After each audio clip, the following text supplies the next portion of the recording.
Assalamualaikum warahmatullahi wabarakatuh.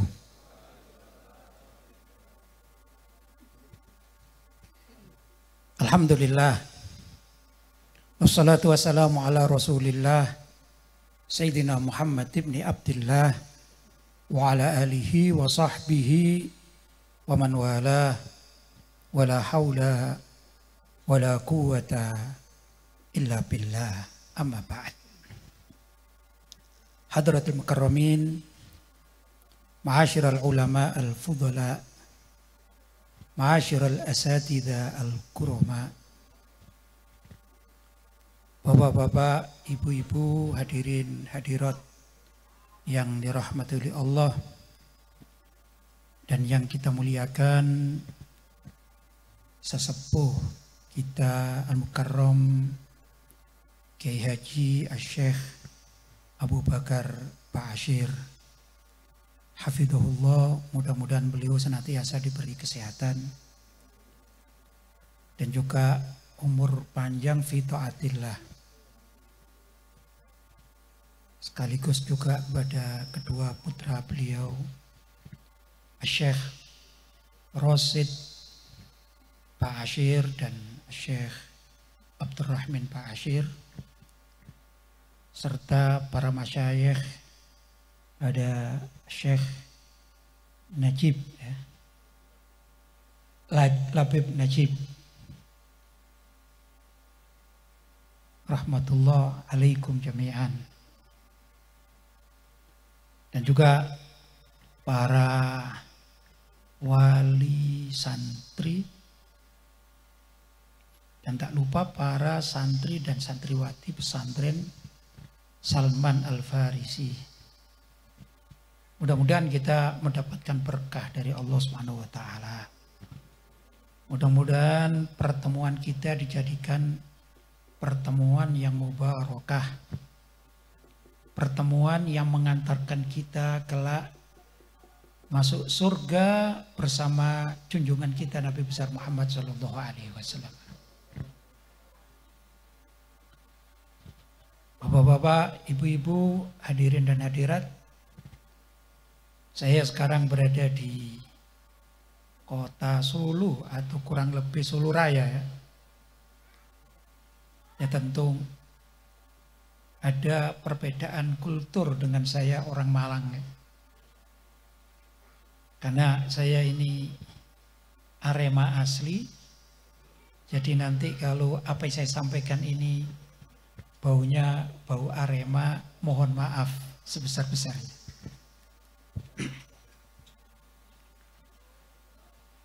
Tadi pagi tatkala saya di Tawangmangu ada pengajian dengan menggunakan bahasa Jawa yang halus. Ada istilah urip dan urup.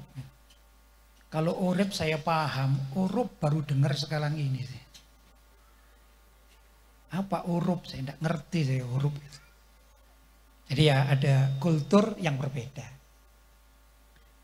Maksud saya kalau nanti cara penyampaian saya ada yang aneh menurut telinga bapak-bapak dan ibu-ibu, perlu dimaklumi telinga bapak dan ibu ini produk Jawa Tengah, lisan saya produk Jawa Timur. Jadi kalau tidak sinkron, mohon maaf yang sebesar-besarnya. Terutama para santri, wisudawan dan wisudawati. Ini saya ingin lebih fokus kepada mereka, terutama juga kepada para wali santri. Kalau pada masyayikh, ini ibarat saya menggarami air laut, sudah tidak perlu digarami lagi, sudah asin gitu. Mungkin perlu sharing pendapat. Saya ingin menyampaikan satu tema sesuai dengan tema yang ditulis, tapi saya mukadimai dengan suatu kekhawatiran bersama hidup di zaman sekarang. Tapi ini bukan khawatir artinya kemudian kita putus asa, tidak. Kalau menurut sebagian para ulama, di dalam praktek keilmuan itu dan praktek amalia itu ada namanya al-khauf war-roja. Al-khauf itu maqamul khauf, yaitu takut atau khawatir. Dan maqamul roja adalah optimis.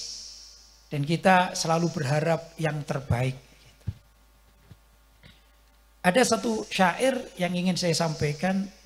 Inna lafi zamanin tarkul qabihi bihi min aktsarin nas ihsanun wa ijmalu. Hari ini artinya kita berada pada satu zaman yang zaman itu tarkul qabihi bihi, hanya kita mampu meninggalkan keburukan, kejahatan. Hanya mampu aja ini. Min aktsarin nas, bagaimana yang terjadi di mayoritas masyarakat itu dikatakan ihsanun wa ijmalu. Itu suatu kebaikan dan termasuk suatu yang luar biasa. Jadi kalau kemarin para anak-anak didik ya yang sekarang di wisuda ini, kalian ada di pesantren dan sudah hidup di pesantren mengaji, itu kalian sudah mendapatkan sesuatu yang luar biasa karena kalian sudah tarkul qabihi bihi min aksarin nas, meninggalkan keburukan-keburukan yang terjadi di mayoritas masyarakat. Kalian duduk saja. Namanya di pesantren yang bolos ngaji itu pasti ada kan? Tidur di kelas pasti ada kan? Ya, saya juga guru pesantren jadi hafal sih. Kalian tidur saja di pesantren. Misalnya kan mengajinya itu kan 7 hari ya. 7 hari mengaji ya. Loh, kalian 6 hari bolos, 1 hari mengaji. 6 hari bolos itu dipakai tidur saja. Yang penting sholat tapi ya. Apa namanya? Bangun, sholat, tidur. Tunggu lagi, bangun lagi, sholat, tidur lagi, gitu ya. Terus bangun lagi, sholat, tidur lagi, bangun lagi. Itu seperti madhabnya Mbah Surip. Bangun tidur, tidur lagi. Bangun lagi, tidur lagi. Itu kalau di pesantren sudah luar biasa. Asalkan di mana? Di pesantren. Karena usia-usia seperti kalian ini yang ada di jalan-jalan, mereka tidak paham terhadap agama. Mereka tidak tahu tata cara sholat. Mereka tidak paham mana yang najis, mana yang suci. Itu bukan 1-2 orang, tapi ribuan anak-anak muda. Karena itu kalian harus berterima kasih kepada guru-guru kalian yang telah mendidik kalian di pesantren. Dan ini yang dikatakan dalam syair tadi. Apa? Inna lafi zamanin tarkul qabihi bihi min aktsarin nas ihsanun wa ijmalu. Luar biasa ini. Saya arahkan pembicaraan saya ini kepada para wali santri yang diwisuda. Karena mohon maaf saya tidak tahu persis aturan formal di pesantren ini kalau sudah wisuda. Apakah ada kewajiban misalnya mengajar di pesantren tetap 1 tahun, 2 tahun. Namanya guru tugas. Yang kemarin sempat difitnah di dalam film pendek itu ya. Guru tugas. Saya juga mohon maaf belum sempat tanya.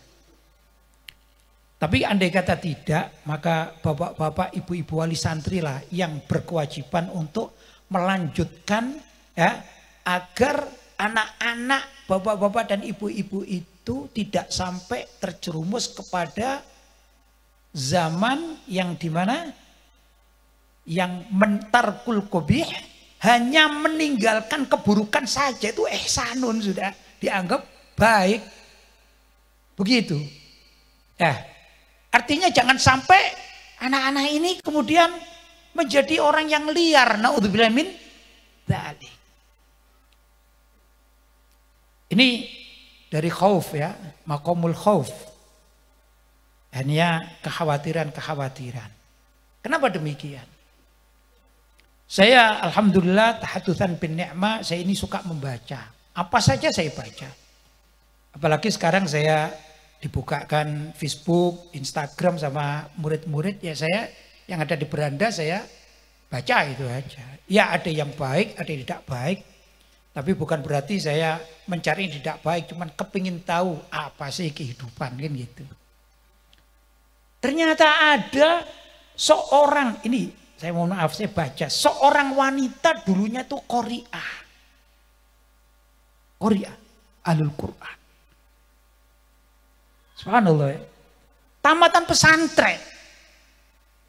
Ternyata menjadi penyanyi jalanan dan kumpul dengan anak-anak pang dan bikin konten-konten. Saya miris dan sudah membuka hijab atau apa? Ya ada yang cadar, ada yang pakai apa namanya jilbab. Sudah lepas. Saya mau lihat itu takut dosa, nggak lihat itu yang namanya orang. Ini apa sih kok begini? Kenapa? Saya lihat di dalamnya subhanallah akhirnya pakai tato. Wanita loh. Sehingga saya mengatakan subhanallah, lah kenapa ini kok bisa alumni pesantren baca Al-Qur'annya luar biasa, menyanyikan lagu dengan nada yang bagus, tapi badannya bertato, perempuan lagi tanpa hijab. Saya katakan ini ada yang salah ini. Saya yakin ya kalau pondok pesantren mayoritas tidak mengajarkan seperti itu, tidak ada ajaran seperti itu. Tapi mungkin kelalaian dari lingkungan keluarga ini yang menjadikan apa? Anak tersebut tidak terkontrol.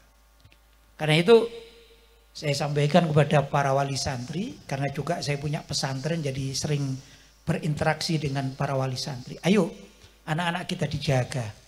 Anak-anak kita ini sudah diajari oleh guru-guru masyayikh yang ada di pesantren, ayo dijaga. Nah, kalaupun kita tidak bisa maksimal untuk memanfaatkan mereka demi kebaikan, tapi perilaku yang ada ini gitu ya, dijaga, dilestarikan, itu sudah luar biasa. Betul Ustaz ya?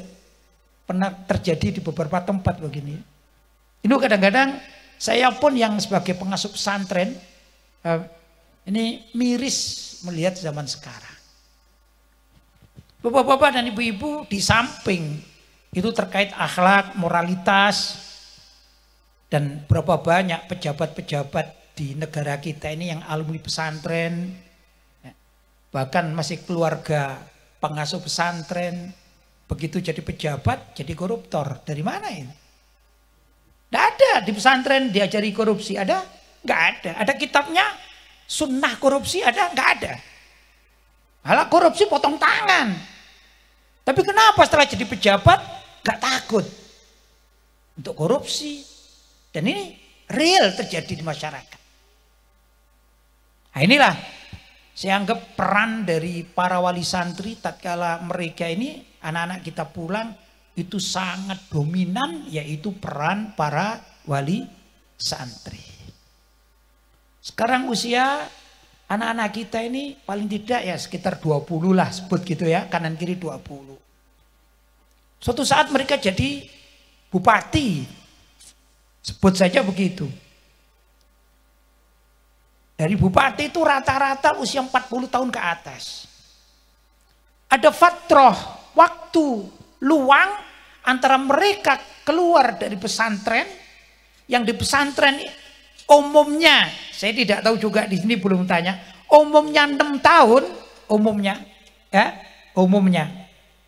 Itu saya berkiblat di Jawa Timur, anak masuk pesantren, tamatan SD kalau sekolah formal, kemudian SMP berapa? 3 tahun, SMA 3 tahun itu rata-rata. Walaupun ada yang nambah. Maka saya standarisasi anak pesantren berapa tahun? 6 tahun.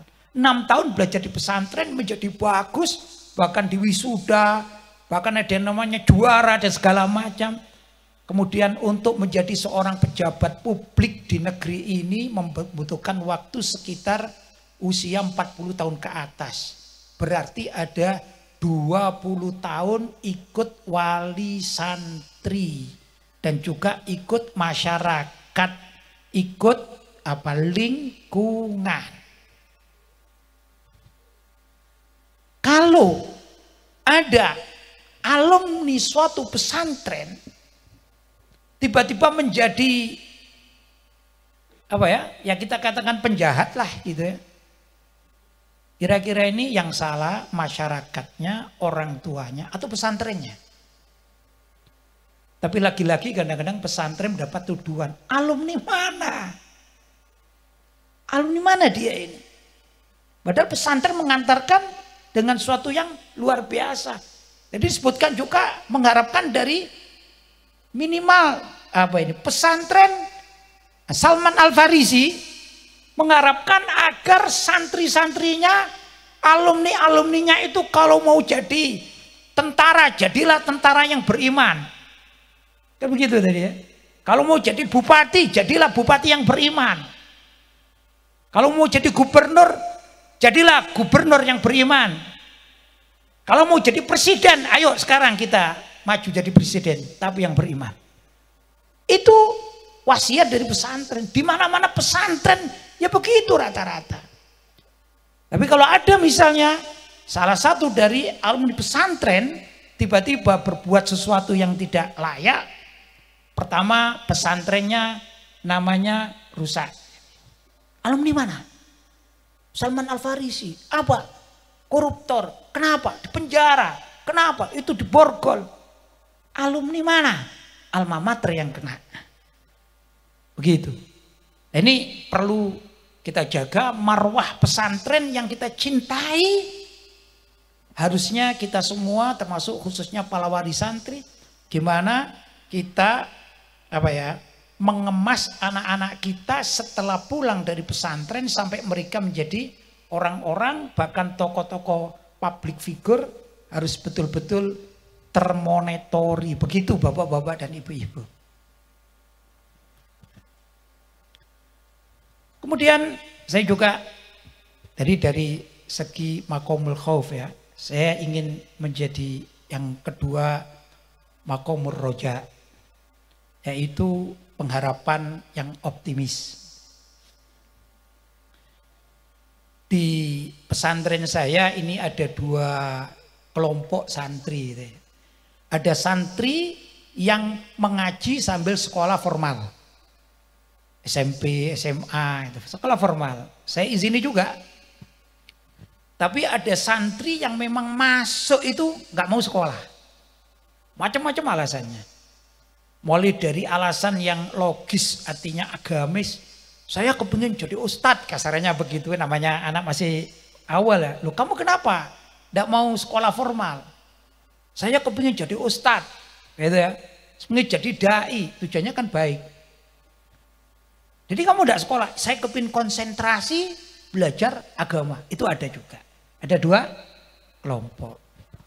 Nah suatu saat ada tamu seorang profesor yang mengajar di UNER Surabaya datang ke tempat saya bertamu. Untuk anak-anak yang sekolah, mereka sudah berangkat. Ini bertamunya ya jam-jam sekian ini, kan waktunya anak sekolah. Yang sisa hanyalah santri-santri yang tidak sekolah. Saya ditanya, waktu itu ya saya masih muda ya, saya dipanggil, Ustadz, antum gak kasihan apa? Murid-murid antum yang ini kok gak sekolah, ada sekitar 25 anak. Kok gak sekolah? Gak kasihan apa? Saya bilang enggak, saya gak kasihan gitu. Tuh, ini Ustadz, zamannya sekarang ini zaman pendidikan formal. Bila perlu seseorang itu mencapai sampai profesor Ustaz. Ini zamannya. Saya bilang itu kehidupan antum, kehidupan saya beda. Kalau antum sekarang bertamu kepada saya akan membanggakan diri. Apa gitu? Saya pun ini juga S2. Antum profesor ya, iya bagus. Saya ini S2. SD dan SMP. Nah itu saya ini cuma sekolah SD dan SMP. Tapi alhamdulillah saya punya tamu antum profesor datang ke tempat saya. Ya, lumayan kan gitu ya. Terus saya dulu habis SD SMP mondok. Jadilah saya. Ya nggak tahu kata masyarakat apa, yang penting antum profesor sampai bertamu ke tempat saya gitu. Satu itu.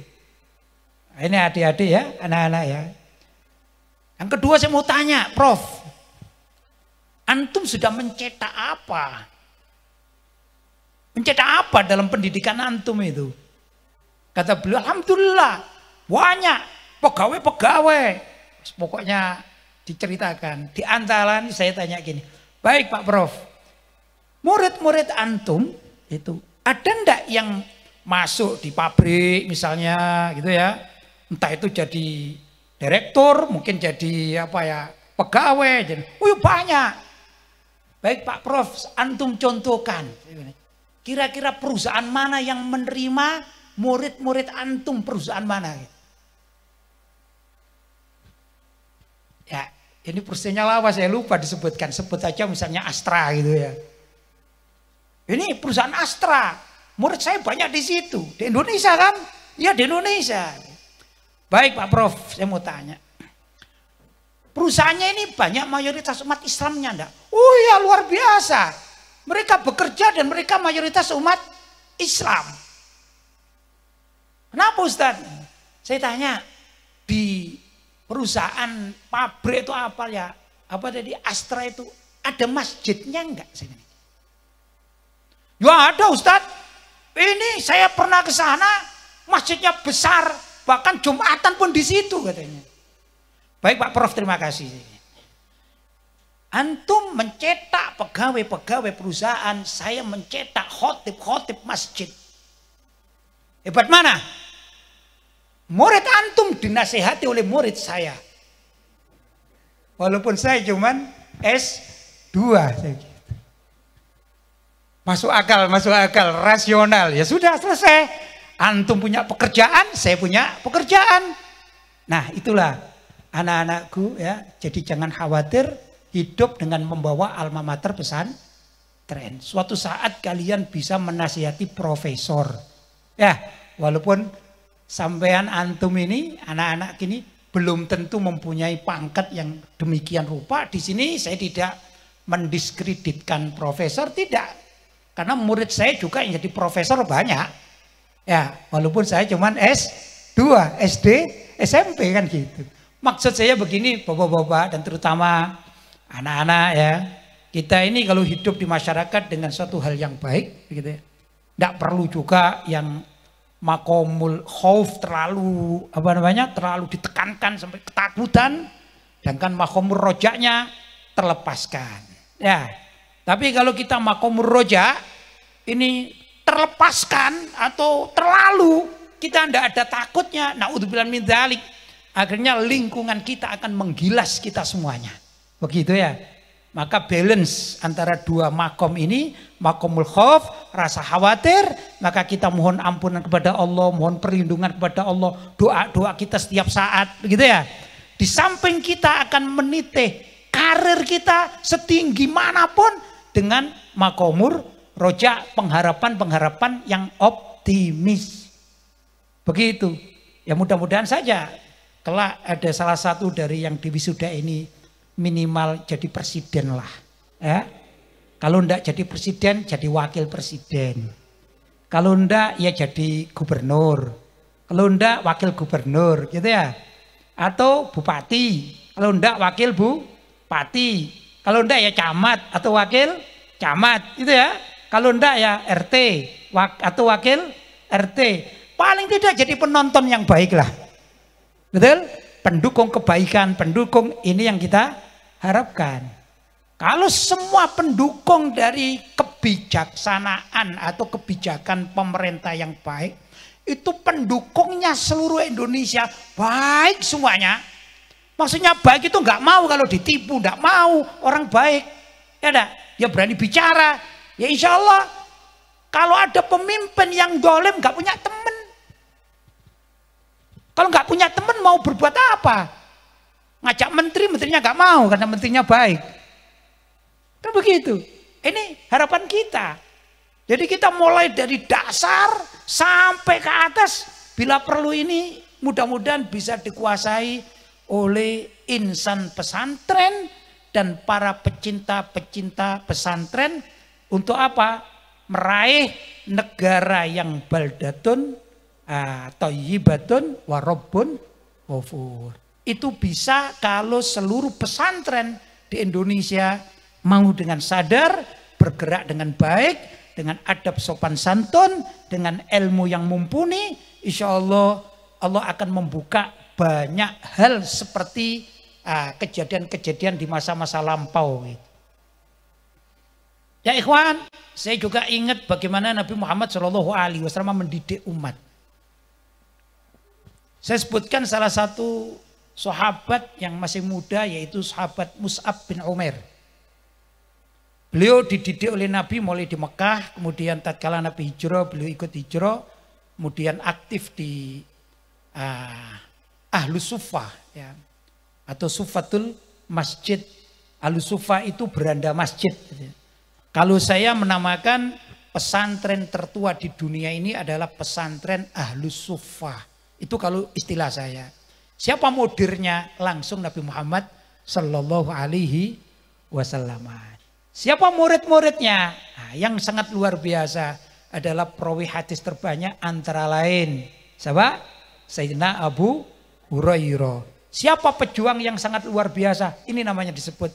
Salah satu adalah sahabat Salman Al-Farisi. Siapa yang ahli ilm di kalangan Ahlus Suffah? Ada Sayyidina Ka'ab bin Malik. Dan masih banyak ulama-ulama zaman itu para sahabat. Di antara dari sekian banyak ada delegasi muda Nabi Muhammad SAW yang diutus menjadi duta. Beliau adalah Sayyidina Mus'ab bin Umair. Ini pendidikan dasar di Mekah, dilanjutkan pendidikan tarbiyah Nabi tatkala di Madinah, dan beliau aktivis Ahlus Suffah, namanya sahabat siapa? Mus'ab bin Umair. Kehebatannya apa Sayyidina Mus'ab bin Umair? Ini beliau adalah syabab. Saat itu ya, beliau adalah anak muda. Tatkala Nabi Muhammad mau hijrah gitu ya. Ini peristiwa panjang, saya ringkas saja, kalau tidak mungkin baca sejarah bisa sampai subuh, tidak pulang saya. Tatkala Nabi Muhammad mau hijrah, kemudian beliau melihat bahwa ini sahabat Mus'ab bin Umair ini paling cocok diangkat jadi delegasi duta ke mana? Madinah. Padahal di situ ada Sayyidina Abu Bakar As-Siddiq yang jauh lebih sepuh, jauh lebih tua, jauh lebih senior. Ya, ada Sayyidina Umar, ada Sayyidina Utsman, dan masih banyak sahabat-sahabat yang lain. Tapi Nabi Muhammad dengan kejelian beliau, ya tentu dengan mukjizat yang diberikan oleh Allah SWT, melihat ini sahabat Mus'ab bin Umair paling tepat sebagai delegasi atau duta pergi ke Madinah, mengislamkan orang-orang Madinah. Kenapa? Karena saat itu ya ikhwan, pemikiran sahabat Mus'ab bin Umair itu kalau zaman sekarang saya katakan lebih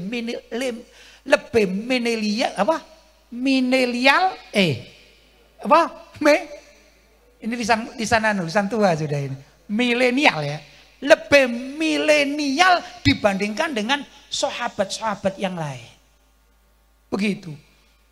Tutur katanya indah, rapi. Kalau bicara itu masuk ya, rasional, logik kata orang sekarang. Begitu. Akhirnya tatkala beliau yang ditugaskan oleh Nabi masuk di kota Madinah, Wa kam min ahlil Madinah aslamu. Banyak sekali dari orang-orang Madinah gara-gara syabab. Seorang pemuda ini, siapa namanya? Sahabat Mus'ab bin Umair. Sebelum Nabi berdakwah di Madinah, masuk Islam duluan. Kenapa? Kalau sudah diajak bicara oleh Sayyidina Mus'ab bin Umair, ini rata-rata menerima karena tutur bahasanya bagus. Mungkin kalau sekarang ya, saya analogkan ini, kalau yang dakwah ini anak-anak muda ini, bahasa gaul itu masuk. Begitu. Bahasa gaul. Al-lughatul hadariyah ya Syekh. Masuk. Sehingga diterima. Ikhwan, sekarang ini kan zamannya digital. Kalau saya dengan masyayikh yang ada di sini, ya bisa mungkin baca-baca saja gitu ya. Tapi kalau meramu sebuah metode yang bisa diterima oleh kaum milenial, itu ya kalian-kalian, kewajiban kalian-kalian. Kalau saya bicara seperti ini di kalangan anak muda-muda zaman sekarang, paling mereka mendengarkan 5 menit bubar. Karena ketidakmampuan orang-orang seusia saya, sekarang ini saya 59 ya sudah hampir kepala 6 kan gitu ya. Ini tidak bisa. Mereka menghormat karena kita orang tua. Tapi untuk menerima dakwah itu tidak semuanya. Begitu. Kenapa? Ya bahasa saya jadul. Bahasa zaman dulu. Tapi kalau milenial seperti Anda ini sudah waktunya ya. Kalian bisa meretas dunia medsos. Kalian sampaikan pendidikan yang kalian dapatkan di pesantren. Dengan model-model gaya kalian. Ya ini bisa diterima. Maka saya katakan yang ribuan anak tidak bisa ngaji, tidak bisa sholat, nggak tahu najis, insya Allah bisa menerima mereka. Orang kalau seperti saya, atau kami ustadz-ustadz ini, masyayikh ini, kalau akan mengajarkan bab najis kepada mereka, generasi Z ya, apa Ustaz? Gen Z gitu. Kita ini perlu murajaah dulu dengan kalimat-kalimat faslun. An-najasatu tuksamu ila. Karena mudah-mudah apa saya nggak paham ini. Begitu. Tapi kalau gaya-gaya kalian yang muda-muda ini yang hidup di zaman sekarang, insya Allah nggak tahu metodenya, mungkin dengan menjerat dulu langsung apa ya? Hati-hati. Misalnya ini ya, mohon maaf ya. Hati-hati, kotorannya anjing dan babi, najis mukhalladoh, selesai. Nanti ada part 2 diterangkan. Mungkin seperti itu ya. Saya nggak tahu metodenya anak muda-muda. Itu adalah alam kalian zaman sekarang. Sekarang mumpung kalian ada di sini dan di sana ada bapak-bapak kalian, ibu-ibu kalian. Saya ingin membela anak-anak ini ya, kalian. Pak, Bu yang mendengarkan, bapak dan ibu, antum ini adalah penanggung jawab. Kullukum ra'in wa kullukum mas'ulun an ra'iyati. Kalian adalah penanggung jawab dan besok di akhirat kalian akan ditanya siapa yang menjadi tanggung jawabnya. Ini anak-anak adalah tanggung jawab bapak-bapak dan ibu-ibu. Ini anak-anak kasihan belum bekerja. Katanya tadi suruh dakwah di medsos. Pakai apa? Tidak mungkin pakai sapu, tidak mungkin. Harus pakai handphone. Ada. Handphone ini dilepas bisa bahaya. Ya, enggak dilepas. Ketinggalan zaman. Ini problem wali santri ini. Problematika wali santri. Kami-kami yang disebut masyayikh tadi itu, yang disebut masyayikh juga punya anak kan. Dan problem bagi kami-kami ini juga terhadap anak-anak kita yang Gen Z tadi itu. Kalau kita punya anak-anak nggak diarahkan, mereka akan liar. Minta, Pak, Bu, belikan handphone. Kalau kita hanya belikan handphone tanpa kita kontrol, itu bisa main slot, perjudian, segala macam. Kalau tidak kita kontrol. Ini problem zaman sekarang, zaman kita bapak-bapak yang seusia saya kanan kirinya. Jadi bagaimana? Harus ada sinkronisasi antara generasi muda, khususnya yang tamatan pesantren. Insya Allah mereka itu tahu ini halal, ini haram.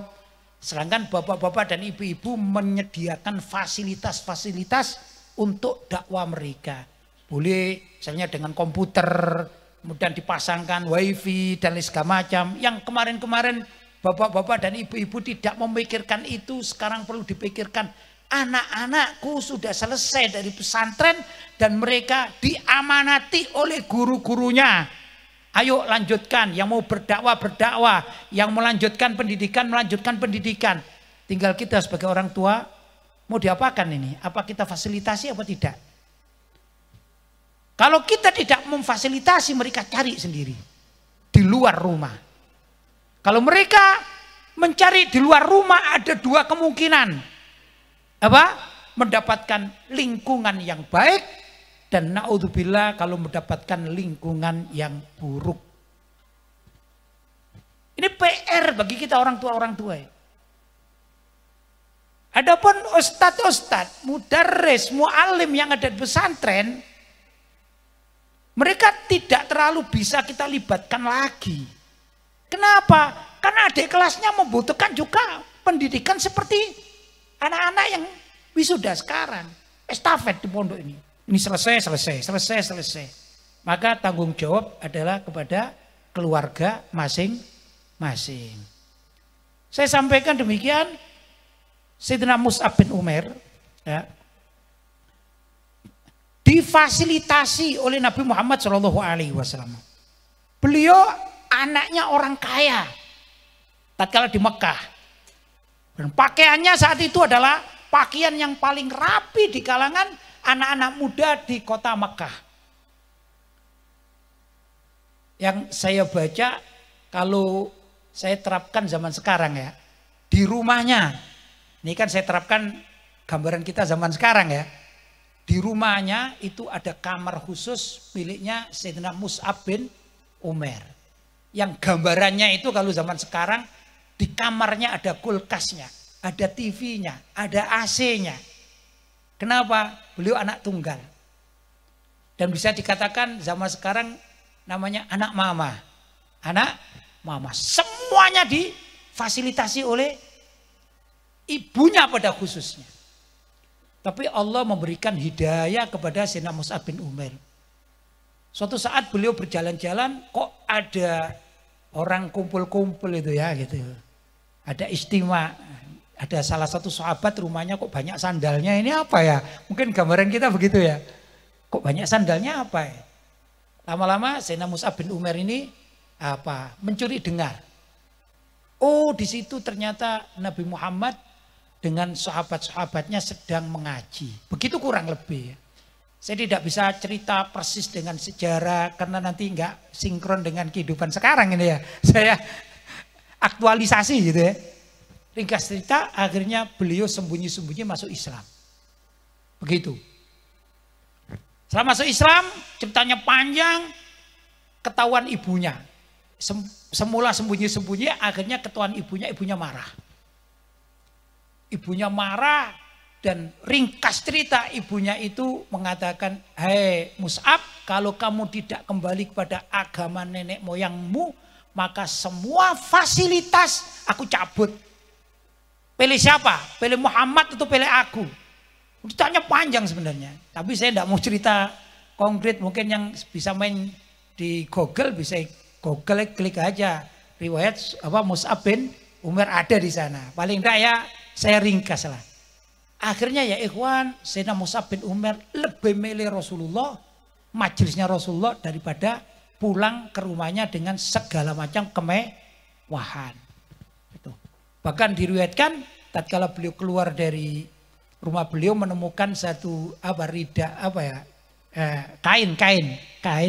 Yang kain itu kalau mungkin gambarannya kain umroh, kain ihram gambarannya ya, gambarannya kain ihram. Kalau dibuat nutupi badannya ke atas gitu ya, kakinya kelihatan kedinginan. Kalau diturunkan ke bawah ke sini badannya kedinginan, kurang lebih begitu. Kenapa? Karena sudah tidak ada kemewahan yang difasilitasi oleh ibunya. Ringkas cerita sampai akhirnya beliau hijrah ke Madinah begitu atas perintah Nabi Shallallahu Alaihi Wasallam. Di sana juga bergabung di Ahlus Sufa. Yang Ahlus Sufa itu rata-rata zaman itu adalah orang-orang yang minal fuqara al masakin, tapi konsentrasi kepada dunia pendidikan. Di sini saya akan menyampaikan anak-anakku yang sudah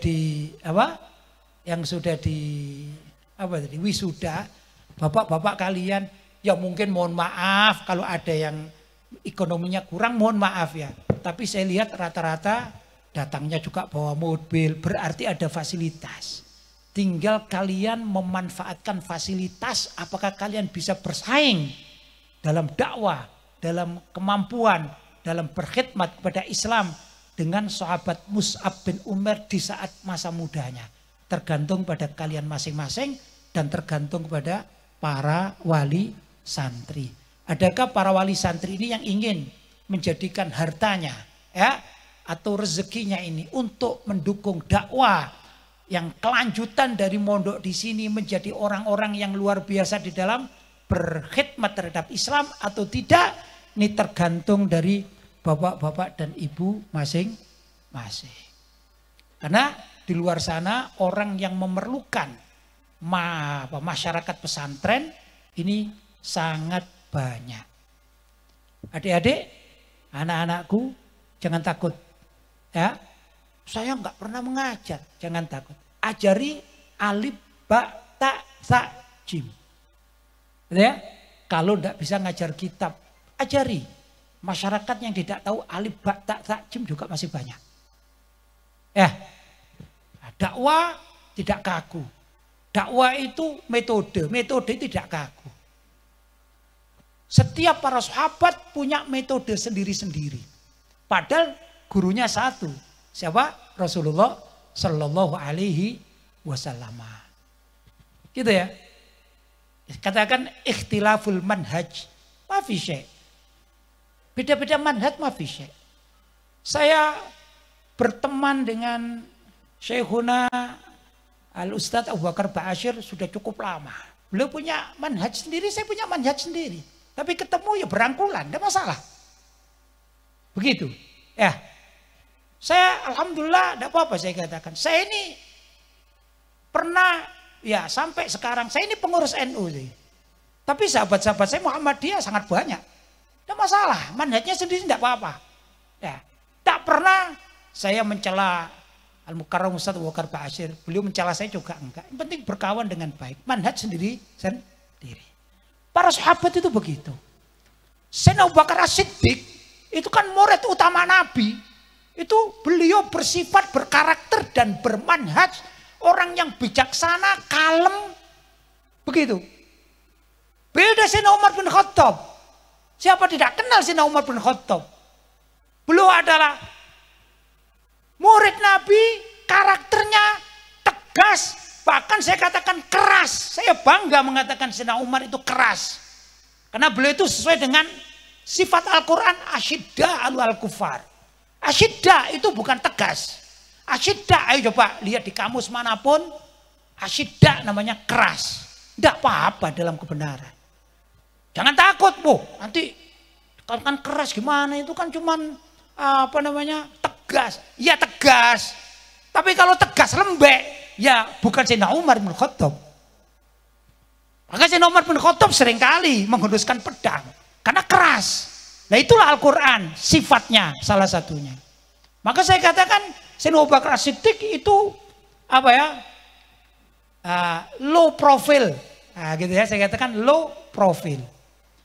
Sayyidina Umar bin Khattab ini luar biasa ini. Semua orang takut.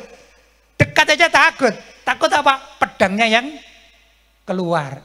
Itu dua-duanya adalah sahabat Nabi dan dua-duanya adalah murid utama Nabi. Loh kok bisa? Iya, Semalam saya juga diskusi, saya sampaikan ini. Ini begini loh. Rasulullah itu adalah ibarat apa ya, lautan ya. Sedangkan murid-muridnya, yaitu para sahabat itu adalah setiap orang mengambil satu gantang, satu gantang, satu gantang, satu timba, satu timba, satu timba. Tidak bisa. Full ikut Nabi Muhammad tidak bisa. Gak mampu. Karena Nabi Muhammad hidup la yantiqu anil hawa in huwa illa wahyun yuha. Tidak mungkin diikuti 100%. Dan Nabi Muhammad itu bersifat basyiron wa nadhiro. Di dalam bab ini dua orang ya, Sayyidina Abu Bakar As-Siddiq itu mengambil sifat basyiron, yaitu apa, ahli memberikan motivasi-motivasi ya dengan bijaksana. Basyiron. Sedangkan Sayyidina Umar itu pas dengan figur nadhiro yang mengatakan awas kalau tidak begini, awas kalau tidak begitu. Lalu Sayyidina Abu Bakar silakan, silakan, silakan. Ya, Sayyidina Umar awas ya, begitu, awas. Dan dua-duanya itu baik. Contoh begini. Logikanya begini. Kalau anak-anak di sini sebutlah apa, para santri ini akan mendapat hadiah. Disuruh maju, mana ini? Mana sawa? Jadi mimbar ini. Suruh maju ke mimbar. Di situ ada Sayyidina Abu Bakar, di sana ada Sayyidina Umar. Kata Sayyidina Abu Bakar, ini gambaran saya. Hai anak-anak, ayo segera naik. Sudah dipanggil oleh panitianya. Kalian mau diberi hadiah. Berebut mereka. Namanya dapat hadiah. Sayyidina Abu Bakar tugasnya apa? Basyiron. Kamu mau diberi hadiah. Senang gak diberi hadiah? Senang. Berebut di sini ketemu Sayyidina Umar. Santri-santri jangan berebut. Jatuh kamu nanti ini. Itulah Sayyidina Umar Ibnul Khattab. Dari dua orang ini mana yang salah, mana yang benar? Kalau nggak ada Sayyidina Abu Bakar, kalian nggak bisa naik panggung. Kalau nggak ada Sayyidina Umar, kalian jatuh semua nggak dapat hadiah. Sama aja. Dua-duanya manfaat untuk kepentingan umat Islam. Itulah basyiran wa nadhira, metode. Bahkan pernah bersinggungan antara Sayyidina Umar dengan Sayyidina Abu Bakar. Nggak bisa ketemu. Tapi ada Nabi sebagai pengadil. Banyak peristiwa. Tapi bukan berarti nggak ketemu itu kemudian bertengkar. Enggak. Tetap kadang-kadang mereka apa namanya bersama-sama, kadang bertiga. Ditambah Sayyidina Utsman. Ya enggak? Sayyidina Utsman ini lain lagi. Katanya mungkin kalau zaman sekarang saya disuruh keras enggak bisa. Suruh pelan enggak bisa. Alhamdulillah saya punya duit. Ya duit aja lah untuk bangun. Itu Sayyidina Utsman. Ya sudah apa? Sudah. Perlu apa pondok? Oh perlu ini. Sudah nggak usah minta lain pada saya. Itu Sayyidina Utsman. Perlu enggak orang gini dalam Islam? Sangat perlu. Sangat perlu. Boleh saya cerita saja? Alafu ya cerita sedikit. Saya ada kejadian ini. Semalam juga saya bahas.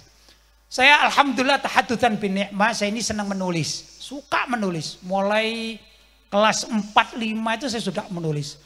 Ringkas cerita saya ini setiap hari menulis. Sehari, 2 hari menulis satu artikel.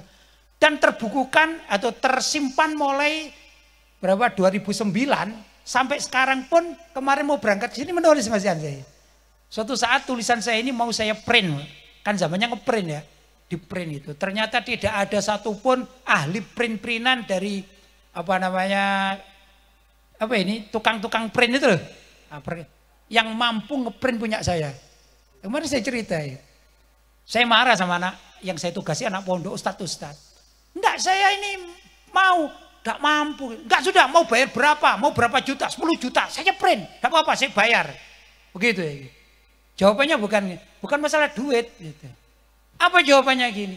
Antum ini nulis ya, karena terkumpulkan enggak pernah dilihat, itu kalau di print sudah 1 meter katanya tingginya.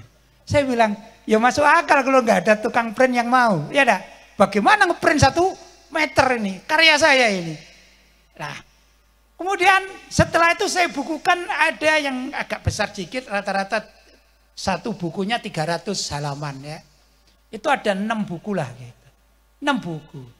Kemudian banyak yang bilang, ini kalau nggak dibukukan sayang ini turos lah barangkali begitu ya. Ini warisan antum besok kalau antum bla bla bla bla dan segala macam. Saya bilang gini, kalau saya seneng aja gitu, seneng aja. Sayangnya saya nggak kenal Sayyidina Utsman. Begitu loh masalahnya, sayangnya saya nggak kenal Sayyidina Utsman. Saya mencetak buku itu pernah kena 15 juta. Ya pusing, saya nggak punya duit gitu. Itu pun tidak saya jual, saya kasih. Saya bilang gini, yang bilang ini apa kepada saya ini terkena musibah. Apa? Ada yang datang pada saya ini penyanyi musik gambus. Jadi datang pada saya penyanyi musik gambus. Terus nyanyi. Apa nyanyinya? Untuk peristiwa saya ini. Nyanyinya begini. Wadana wadana dana katanya. Wadana wadana dana. Wadana wadana dana. Masalahnya nggak ada dananya. Lah ini kan perlu Sayyidina Utsman. Mau nyetak nggak ada dananya. Dilihat aja jadinya. Ya sudah. Jadi kalau tanya karyanya banyak. Mana? Itu di situ saya di internet. Kok nggak dicetak? Ya sama nyanyi tok gitu. Cuman wadana-wadana nggak ada dananya. Nah ya ikhwan, maka orang seperti Sayyidina Utsman sangat dibutuhkan dalam dunia Islam. Mudah-mudahan dari adik-adik anak-anakku ini juga ada yang kelak bekerja tapi betul-betul bukan untuk kekayaan pribadi, tapi untuk kepentingan perjuangan Islam. Yang terakhir Sayyidina Ali bin Abi Thalib. Wah ini ya, kayaknya wajah-wajah ganteng-ganteng kayak Sayyidina Ali bin Abi Thalib. Sayyidina Ali itu ulama zaman itu, pemuda tapi yang alim. Begitu. Sampai Nabi mengatakan gimana? Ana Madinatul Ilm wa Ali babuha. Ibarat aku kata Nabi ini Madinatul Ilm, kotanya ilmu dan Ali itu pintu masuk kota. Jadi kalau kepingin tahu ilmunya Rasulullah itu jangan tinggalkan Sayyidina Ali bin Abi Thalib. Itu pengakuan Nabi. Berarti apa? Pemuda yang alim. Tapi apakah beliau pemuda yang alim kayak gitu saja? Ngaji saja. Gak ikut berperang? Bukan. Sayyidina Ali ini luar biasa. Gak kalah dengan Sayyidina Umar Ibnul Khattab. Perang. Waktu perang. Waktu ngaji sampai alim. Waktu dakwah itu Sayyidina Ali bin Abi Thalib. Suatu saat ada dalam peperangan ya, ada musuh namanya Ibnu Amr bin Wud. Nah, Ibnu Amr bin Wud itu gladiator kata orang sekarang. Kalau saya gambarkan, kalau kita ini orang Indonesia kan kecil-kecil gitu ya. Kalau disuruh tinju lawan Mike Tyson gimana? Gak ada apa-apanya kan? Dibanting gitu ya, Mike Tyson gitu. Nah, saya gambarkan Amr bin Wud itu sekelas kalau petinju siapa? Mike Tyson. Itu Ibnu Amr bin Wud. Sayyidina Ali pada umumnya seperti kita lah kalau di Indonesia gitu. Tiba-tiba ya ikhwan, Amr bin Wud ini ya kita biasanya bilang Amr bin Wud itu. Ibnu Amr bin Wud itu menjerit dalam peperangan itu sebelum perang itu minta perang tanding. Hei Muhammad, katanya kalau umatmu ini mati dalam peperangan, wamamuhul jannah, depannya ini surga. Ayo sudah perang sama saya, perang tanding. Mana surga yang kamu janjikan? Kata siapa? Ibnu Amr bin Wud. Itu ya ikhwan, sahabat-sahabat termasuk Sayyidina Umar, perhitungan. Ini walaupun berani, tapi musuhnya Mike Tyson ini. Ibarat bapak-bapak seberani siapa sih? Dibilang, tuh lawanmu Mike Tyson. Mikir enggak Pak? Mikir Pak. Bawa celurit lah masalahnya. Kayak orang Madura. Tapi Mike Tyson ini ya, tangannya besar ini mas. Sekali mukul, tewas gitu. Mikir itu. Subhanallah, nggak ada yang berkomentar. Tiba-tiba Sayyidina Ali bin Abi Thalib, seorang pemuda yang alim, ya luar biasa, mengatakan, izinkan saya Rasulullah untuk maju. Kata Nabi, ijlis ya Ali innahu Amr. Duduk ya Ali, anak muda, innahu Amr.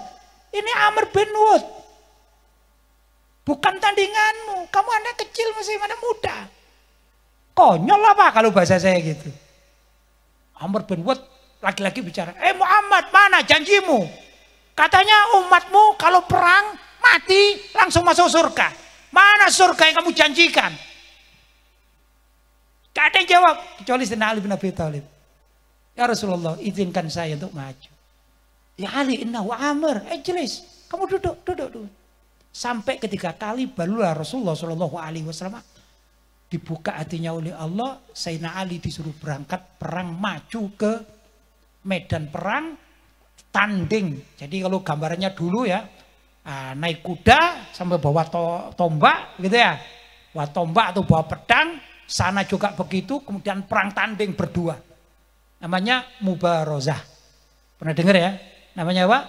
Mubarozah. Itu para sahabat melihat ini gimana ya, jago kita ini kecil gini ya. Jago kita kecil, jagonya orang kafir ini sebesar itu, sekuat itu, sehebat itu. Apa enggak kalah kita ini? Mereka berdoa, Nabi Muhammad pun ya kalau bahasa saya deg-degsar katanya. Artinya deg-degsar, agak takut-takut juga ini. Kalau kalah, nama umat Islam kacau sudah. Allah perwakilan Islam kalah sudah. Itu kalau kalah. Nabi Muhammad berdoa, para sahabat juga ya was-was berdoa. Kemudian Allah menolong Sayyidina Ali bin Abi Thalib tatkala bergumul peperangan itu, akhirnya yang keluar dari pergumulan justru Sayyidina Ali bin Abi Thalib dan Amr bin Wud mati di tempat. Itu lu nasrun minallah. Yang ingin saya sampaikan, hai pemuda, jadilah Sayyidina Ali bin Abi Thalib. Ilmu oke, berjuang oke. Jadilah Sayyidina Utsman bin Affan. Adab oke, ilmu oke, duit oke. Mudah-mudahan kalian nanti bisa kaya, ngelamar pada saya mencetak buku saya. Ya mudah-mudahan, Allahumma amin ya. Jadilah Sayyidina Umar bin Khattab, jangan takut kepada kemungkaran. Tidak perlu takut. Mati itu cuma sekali. Ya, tidak perlu takut. Apa? Tanawatil asbab wal maut wahidu. Sebab-sebab kematian itu banyak, tapi mati cuma sekali itu. Ya kan? Jadilah Sayyidina Abu Bakar As-Siddiq menjadi orang tua yang bijak, memberikan manfaat dingin kepada semua orang. Sangat bijak, ulem kata orang Jawa. Pilih mau yang mana? Terserah. Saya yakin dari sekian banyak itu sifat pembawanya berbeda-beda. Itulah yang dibutuhkan oleh umat Islam. Tapi jangan lupa jadi Sayyidina Mus'ab bin Umair untuk hidup di zaman sekarang. Jadilah kun fi zamanika, kun min abna'i zamanika. Kun jadilah min abna'i, orang-orang yang hidup min zamanika, dari zamanmu sekarang ini. Kalau kalian mengikuti orang tua minimal seperti saya, bisanya cuma kitab saja begini, tidak laku dakwah kalian. Gitu ya? Yo laku, tapi tidak viral kata orang sekarang. Tapi kalau kalian bisa mengemas apa yang kalian dapatkan dari guru kalian, ya, dari ustadz-ustadz, dari masyayikh yang sudah makan garam dalam kehidupan. Terus sampean ini kemas dengan metode penyampaian yang milenial, insya Allah Islamnya akan moncer di mana-mana. Bahkan kalau kalian belajar bahasa Inggris, saya tidak tahu ya di sini ya, atau bahasa Jepang atau bahasa Korea. Kalau dulu kita mengatakan bahasa Cina itu kayak aib, tapi sekarang di Cina banyak orang Islam.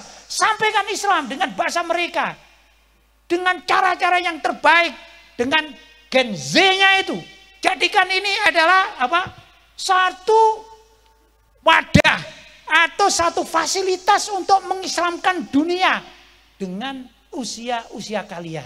Dengan apa yang sudah dapatkan kalian dari pesantren. Insya Allah Islam ini akan semakin berkembang. Perlu Anda ketahui di Eropa Islam banyak sekali berkembang. Tapi para ulama yang datang ke sana tidak banyak. Butuh kalian juga. Yang datang itu masyayikh saya lihat yang sepuh-sepuh. Seperti orang tua kita misalnya Syekhuna Syekh Abu Bakar Ba'asyir pergi ke Amerika. Yang belajar anak muda-muda. Ya tidak masuk juga gitu. Gimana ini ngemasnya? Itu. Tapi kalau yang masuk adalah generasi kalian, insya Allah banyak pemuda-pemuda di sana yang akan masuk Islam. Itu yang terakhir saya sampaikan, terutama mudir yang ada di pesantren Salman Al Farisi. Kewajiban kita sebagai guru-guru ya, kita tidak boleh setelah mereka pulang kemudian kita biarkan, kita tidak kontrol, kita tidak boleh juga. Kita ada perkumpulan alumni yang setiap ketemu harus ada tau'iyah, ada wasiat-wasiat, kita ingatkan dunia pesantren, begitu dan seterusnya. Karena saya juga sering ada anak-anak yang datang, alumni saya, datang itu ternyata 10 tahun tidak pernah datang ke pondok. Kenapa? Gimana? Saya mau datang, kerjaan saya ini di Papua katanya. Saya di Papua, ya memang saya di sana menjadi pegawai. Nah, tapi pondok ini kalau bikin alumnian, tepatnya itu saya nggak libur katanya. Nah, suatu saat mereka datang laporan, aduh terima kasih saya dapat undangan dari pondok. Padahal saya lupa juga gitu. Loh, gimana kerjanya di Papua? Apa? Ya pertambangan itu, cari duit kan gitu. Akhirnya subhanallah sebagian dari yang seperti itu, kami tidak bisa, pokoknya minta doa. Alhamdulillah masih nyambung lah. Inilah kewajiban para guru yang dari pesantren. Jadi pesantren itu pasti ada pengasuh dan pengurusnya. Itu satu pesantren. Kedua ada santrinya. Yang ketiga ada wali santrinya. Maka 3 kelompok ini harus bersinergi. Kalau tidak demikian lama-lama pesantren akan pudar. Naudzubillah min dzalik kalau sampai punah dari Indonesia. Bapak-bapak dan ibu-ibu yang dirahmati oleh Allah, ini tema yang disampaikan pada saya ya apa mengemas dunia pesantren dengan perjuangan kita di Indonesia, terutama negeri ini. Ayo kita rebut di segala lini itu kalau bisa diisi oleh orang-orang pesantren atau orang-orang yang dekat dengan pesantren. Untuk yang terakhir saya katakan yang namanya pesantren ada yang dengan bangunan seperti di sini, tapi ada juga pesantren yang sekarang dikatakan majelis taklim, itulah ahlus sufah. Ahlus sufah itu bisa mengandung majelis taklim, bisa juga mengandung pesantren yang ada pengasuhnya ya. Karena para sahabat diriwayatkan saat itu ada kadang-kadang hadir 40 sampai 70, kadang keluar masuk, itu lebih tepat dikatakan majelis taklim. Kalau pesantren yang netep ya, Sayyidina Abu Hurairah radhiyallahu taala adalah santri tetap. Jadi Sayyidina Abu Hurairah, Sayyidina Salman Al-Farisi santri tetap. Gitu. Tapi Sayyidina Abu Bakar As-Siddiq punya rumah, keluar masuk. Sayyidina Umar punya rumah, keluar masuk. Apalagi Sayyidina Utsman yang kaya raya, punya rumah, punya keluarga, keluar masuk. Jadi lebih tepat dikatakan apa? Bagi beliau-beliau ini majelis taklim lah. Kita semuanya satu kesatuan. Mudah-mudahan Allah menyaksikan pagi hari ini kita adalah suatu kesatuan yang tidak akan terpisahkan sampai kita bawa ke alam kubur, bahkan sampai ke akhirat nanti, dan kita sodorkan, kita haturkan kepada Nabi Muhammad SAW. Ya Rasulullah, ini loh yang dulu pernah kami kerjakan tatkala di dunia, kami menghidupkan pesantren-pesantren dengan segala tugas-tugasnya. Mudah-mudahan beliau bisa tersenyum menyambut kedatangan kita. Allahumma amin. Barangkali itu bapak-bapak dan ibu-ibu wali santri yang dirahmati oleh Allah, serta para anak didik yang sekarang selesai maupun yang mendengarkan yang belum selesai, dan tak lupa juga kepada para masyayikh yang ada di depan saya ini. Kalau ada salah ucap, ada candaan saya, ada tamthil dari saya kurang tepat, sekali lagi saya mohon maaf yang sebesar-besarnya, dan saya masih menerima kritik, saran dan segala macam juga dari Syekhuna kalau paham ya. Kalau paham Syekh ya. Kalau enggak saya minta bocoran dari kawan-kawan yang mengajar. Itu ngomong apa saja ini Ustadz itu ya. Kalau enggak paham. Tapi itulah kita adakan persatuan yang benar-benar lillahi ta'ala dan li'i'la kalimatillah subhanahu wa ta'ala. Hadza wal afu minkum. Wassalamualaikum warahmatullahi wabarakatuh. Bismillahirrahmanirrahim. Allahumma salli ala sayyidina Muhammad wa ala ali sayyidina Muhammad. Allahumma salli ala sayyidina Muhammadin al-fatih lima ughliq wal khatim lima sabaq. Nasil haqqi bil haqq wal hadi ila siratikal mustaqim wa ala alihi wa sahbihi haqqa qadrihi wa miqdaril azim. Allahumma ij'al hadzal ma'had ma'hadan mubarakah. Allahumma ij'al hadzal ma'had ma'hadan mubarakah. Allahumma ij'al hadzal ma'had ma'hadan mubarakah. Allahumma barik lana fi hayatina wa barik lana fi a'marina wa barik lana fi buyutina wa barik lana fi azwajina wa barik lana fi auladina wa barik lana fi dhurriyyatina wa barik lana fi tullabina wa barik lana fi ulumina wa barik lana fi afhamina wa barik lana fi amwalina wa barik lana fi arzakina, wa barik lana fi masajidina, wa barik lana fi ma'ahidina, wa barik lana fi majalisina, wa barik lana fi madarisina, wa barik lana fi harakatina, wa barik lana fi sakanatina ya rabbal alamin wa ya khairan nasirin birahmatika ya arhamar rahimin. Rabbana atina fid dunya hasanah wa fil akhirati hasanah wa qina adzabannar. Wa sallallahu ala sayyidina Muhammadin nabiyil ummi wa ala alihi wa sahbihi wa sallam. Wa akhiru da'wana anil hamdulillahi rabbil alamin. Wassalamu alaikum warahmatullahi wabarakatuh.